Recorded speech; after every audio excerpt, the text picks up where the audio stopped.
Viewers, welcome to golden property.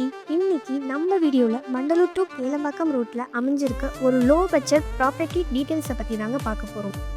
ப்ராப்பர்ட்டியை பற்றி பார்க்குறதுக்கு முன்னாடி நீங்கள் இன்னும் நம்ம சேனலை சப்ஸ்கிரைப் பண்ணலைன்னா உடனே சப்ஸ்கிரைப் பண்ணி வச்சுக்கோங்க. அப்போ தாங்க நம்ம போடுற லோ பட்ஜெட் ப்ராப்பர்ட்டி எல்லாமே உங்களுக்கு சேரும். ஸோ வீடியோவை யாரும் ஸ்கிப் பண்ணாமல் பாருங்கள். நீங்கள் சென்னையில் ஒரு நல்ல பட்ஜெட்டில் ஃப்ளாட் வாங்கி வீடு கட்டணும் அப்படின்னு ஆசையாக இருக்குன்னா உங்களுக்கு இந்த ப்ராப்பர்ட்டி ரொம்பவே சூட்டபிளாக இருக்குங்க.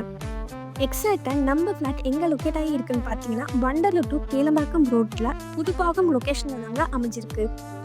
ரீசெண்ட் டேஸில் இந்த வண்டலூர் டு கேளம்பாக்கம் ரோட்டில் நல்ல டெவலப்டாகவே இருக்குங்க. இதுக்கு ஃபர்ஸ்ட் ரீசன் பார்த்தீங்கன்னா இப்போ புதுசாக வந்த கிளம்பாக்கம் நியூ பஸ் ஸ்டாப் தாங்க. இந்த பஸ் ஸ்டாப் வந்த பிறகு இந்த லொக்கேஷன் எல்லாமே நல்ல டெவலப்டாக இருக்குங்க. ஃப்ளாட்டோட நியர்பையில் ஹியூமனிட்டிஸ்ன்னு பார்த்தீங்கன்னா GST road and OMR road ஈஸியஸாக அக்சஸும் பண்ணிக்க முடியுங்க. இது மட்டும் இல்லாமல் ஸ்கூல்ஸ், காலேஜ், ஹாஸ்பிட்டல், சூப்பர் மார்க்கெட்டுன்னு எல்லாமே நியர்பைலேயே இருக்குங்க. இப்போ வாங்க ஃப்ளாட்டை பற்றி பார்க்கலாம். இப்போ நீங்கள் பார்த்துக்கிட்டு இருக்க இந்த ஃப்ளாட்டு தாங்க டோட்டலாக 1200 ஸ்கொயர் ஃபீட்டில் நல்ல ஒரு ரெசிடென்டலாக அமைஞ்சிருக்குங்க. அப்ரூவ்டுன்னு பார்த்தீங்கன்னா டிடிசிபி அப்ரூவ்டும் இருக்குங்க. பேங்க் லோன் கூட ஈஸியாக பண்ணிக்க முடியுங்க. ஸோ மேலும் ஃப்ளாட்டை பற்றின டீட்டெயில்ஸ் தெரிஞ்சுக்கணும் உடனே ஸ்க்ரீனில் தெரியும் நம்பருக்கு கால் ஆர் வாட்ஸ்அப் பண்ணுங்கள். மறக்காமல் நம்ம சேனலை சப்ஸ்கிரைபும் பண்ணிக்கோங்க. தேங்க்யூ.